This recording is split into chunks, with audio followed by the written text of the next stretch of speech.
നിങ്ങൾ പോലും അറിയാതെ ഉറക്കത്തിൽ നിങ്ങൾ ചെയ്യുന്ന ചെറിയൊരു ഹാബിറ്റ് അത് നിങ്ങളുടെ ടീത്തിന് എത്രത്തോളം ഡാമേജിങ് ആണെന്ന് അറിയാമോ? ടീനേജേഴ്സിലും മുതിർന്നവരിലും കോമൺ ആയി കണ്ടുവരുന്ന ഒരു കണ്ടീഷനെ പറ്റിയാണ് ഞാൻ ഇന്ന് പറയാൻ പോകുന്നത്.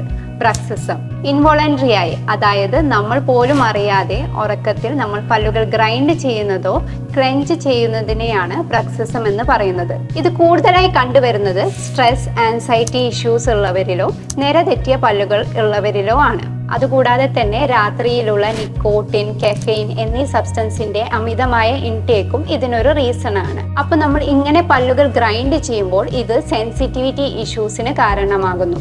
അതേപോലെ തന്നെ മോർണിംഗ് എണീക്കുമ്പോഴുള്ള തലവേദന, ചെവി വേദന, മസിൽ സ്റ്റിഫ്നെസ് എല്ലാം ഇതിന്റെ സിംറ്റംസ് ആണ്. സ്ട്രെസ്, ആൻസൈറ്റി എല്ലാം ആണ് നിങ്ങളുടെ ഇഷ്യൂ എങ്കിൽ നമുക്ക് meditation, yoga, stress relieving exercises ഒക്കെ നമുക്ക് ഫോളോ ചെയ്യാൻ സാധിക്കും. അതേപോലെ തന്നെ പല്ലുകളിലെ തേയ്മാനം പ്രിവെന്റ് ചെയ്യാനായിട്ട് നമുക്ക് കസ്റ്റമൈസ് മൗത്ത് ഗാർഡ്സും അവൈലബിൾ ആണ്. സോ ഇതുപോലെയുള്ള അൺവാണ്ടഡ് ആയിട്ടുള്ള ഹാബിറ്റ്സ് എത്രയും പെട്ടെന്ന് ഐഡന്റിഫൈ ചെയ്യുക, ടീത്തുകൾ സേഫ് ആയിട്ട് കീപ്പ് ചെയ്യുക. Thank you.